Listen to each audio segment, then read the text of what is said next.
You know, if you take people, and I've told you this, and you expose them voluntarily to things that they are avoiding and are afraid of, you know, that they know they need to overcome in order to meet their goals, their self-defined goals. If you can teach people to stand up in the face of the things they're afraid of, they get stronger. And you don't know what the upper limits to that are, because you might ask yourself, like, if for 10 years, if you didn't avoid doing what you knew you needed to do, by your own definitions, right, within the value structure that you've created to the degree that you've done that, what would you be like? Well, you know, there are remarkable people who come into the world from time to time, and there are people who do find out over decades-long periods what they could be like if they were who they were, if they spoke their being forward. And they get stronger and stronger and stronger, and we don't know the limits to that. We do not know the limits to that. And so you could say, well, in part, perhaps the reason that you're suffering unbearably can be left at your feet, because you're not everything you could be, and you know it. And of course, that's a terrible thing to admit, and it's a terrible thing to consider, but there's real promise in it, right? Because it means that perhaps there's another way that you could look at the world, and another way that you could act in the world, so what it would reflect back to you would be much better than what it reflects back to you now. And then the second part of that is, well, imagine that many people did that, because we've done a lot as human beings. We've done a lot of remarkable things, and I've told you already, I think before, that today, for example, about 250,000 people will be lifted out of abject poverty, and about 300,000 people attached to the electrical power grid. We're lifting people out of poverty collectively at a faster rate that's ever occurred in the history of humankind by a huge margin. And that's been going on unbelievably quickly since the year 2000. The UN had planned to have poverty between 2000 and 2015, and it was accomplished by 2013. So there's inequality developing in many places, and you hear lots of political agitation about that. But overall, the tide is lifting everyone up, and that's a great thing, and we have no idea how fast we could multiply that if people got their act together and really aimed at it. Because, you know, my experience is with people that we're probably running at about 51% of our capacity. I mean, you can think about this yourselves. I often ask undergraduates how many hours a day you waste, or how many hours a week you waste, and the classic answer is something like 4 to 6 hours a day. You know, inefficient studying, watching things on YouTube that not only do you not want to watch, that you don't even care about, that make you feel horrible about watching after you're done. That's probably 4 hours right there. You know, you think, well, that's 25 hours a week, it's 100 hours a month, that's 2.5 full work weeks, it's half a year of work weeks per year. And if your time is worth $20 an hour, which is a radical underestimate, it's probably more like 50 if you think about it in terms of deferred wages. If you're wasting 20 hours a week, you're wasting $50,000 a year. And you are doing that right now. And it's because you're young, wasting $50,000 a year is a way bigger catastrophe than it would be for me to waste it, because I'm not going to last nearly as long. And so if your life isn't everything it could be, you could ask yourself, well, what would happen if you just stopped wasting the opportunities that are in front of you? You'd be, who knows how much more efficient? 10 times more efficient, 20 times more efficient. That's the Pareto distribution. You have no idea how efficient people get.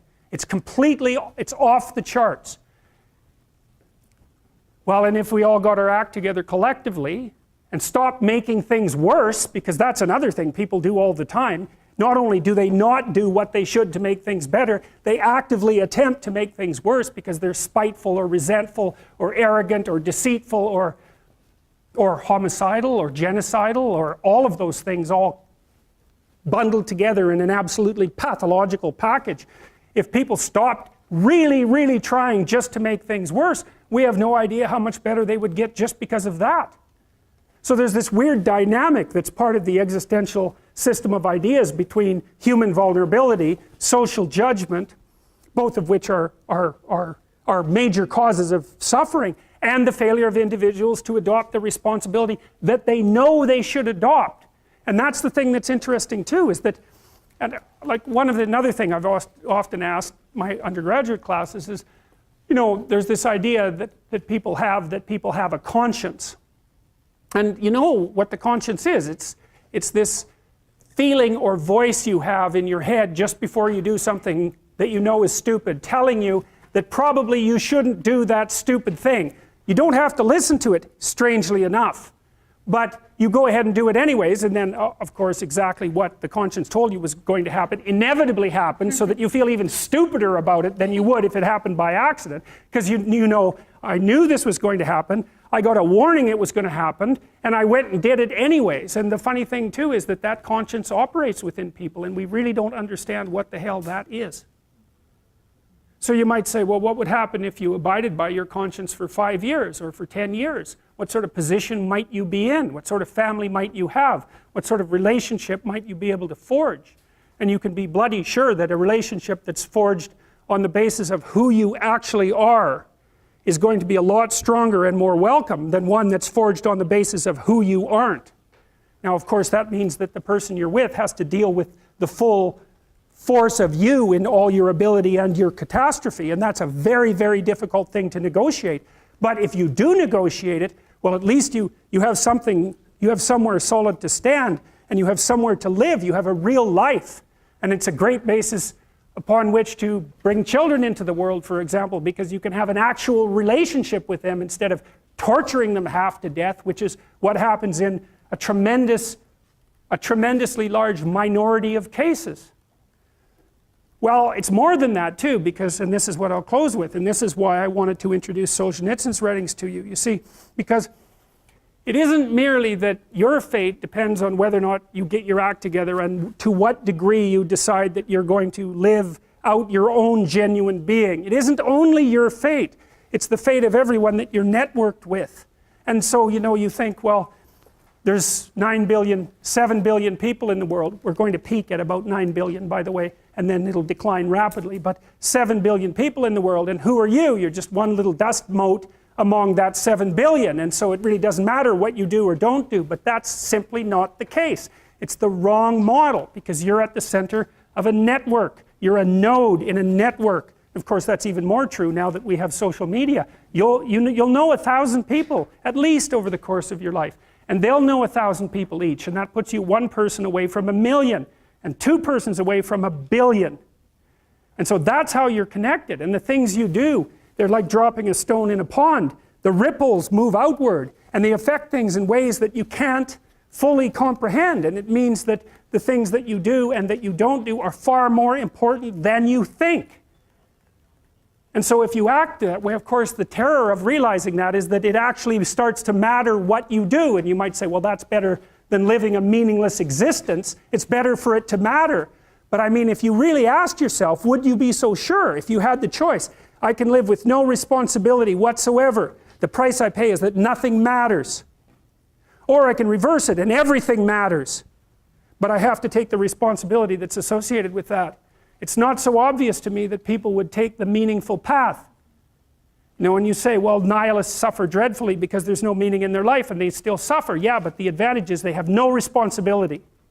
So that's the payoff, and I actually think that's the motivation. Say, well, I can't help being nihilistic. All my belief systems have collapsed. It's like, yeah, maybe.